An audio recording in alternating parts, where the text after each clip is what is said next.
that part of everything. Jim disagrees, so I'm glad I'm asking this question because as I say, on the outside looking in, it looks like they were doing things that you didn't know about, but you were supposed to communicate on behalf of the convoy to the public.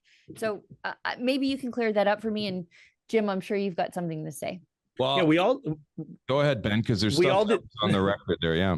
Yeah. We all didn't know about it in that, with this whole meeting with the mayor or whatever, none of us knew. They told us after the fact. Chad Eros will confirm that. And I think he even put it in his witness statement that when Keith came to me and said, "Oh, we're gonna start negotiating with the city," I said, "No, you're not.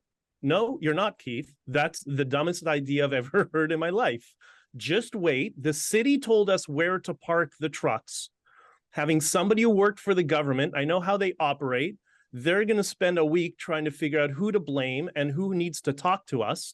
And then we'll start to communicate with them at that point. Just wait. Just hold off." And he said, "No, but we need to show them, we need to show a sign of good faith." And I said, "No, we just need to wait. So Keith, do not do it." What he didn't tell me is he already started. Got it. Here, the facts are really clear, either that have been laid out in the inquiry.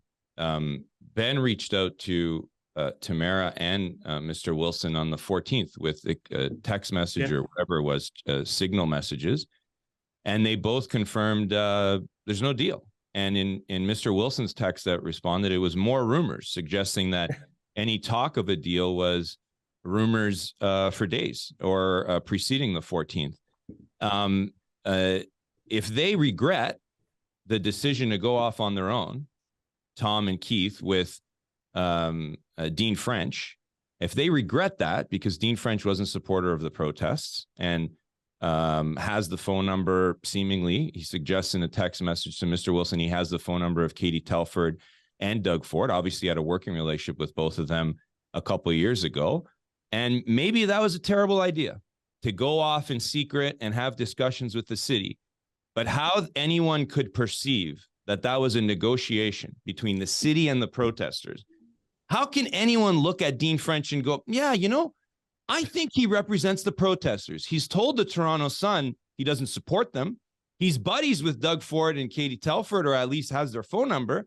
But, I'm going to take it at face value that Dean represents the protesters. I told David Menzies this, Sheila. It's like if Ben was negotiating with a rebel and I showed up to you and I said, I'm here representing the CBC, you wouldn't take that seriously.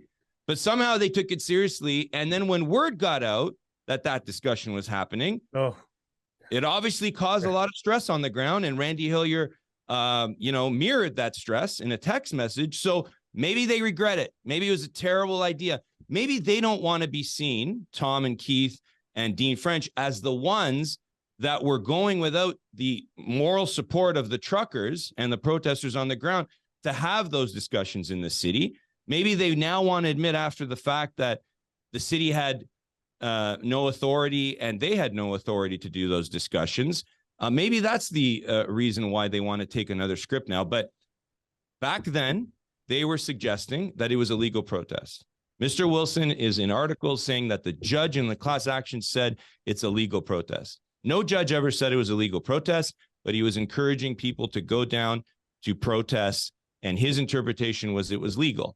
And he said a judge made it legal. So why at the same time he was telling the protesters that and getting them to come down, was he off trying to, quote unquote, alleviate the pressure with someone like Tom Marazzo, who says he had no role or a small role, and Dean French, and now after the fact they're trying to blame it on other people? Well, it was their decision, and they didn't have the authority. And despite the fact that the lawyer of Keith said that they had a board resolution, they've never provided such a resolution to the inquiry as facts and evidence to say they had the authority, even on behalf of the corporation of 7 directors, to enter into those discussions. So that's all on the record.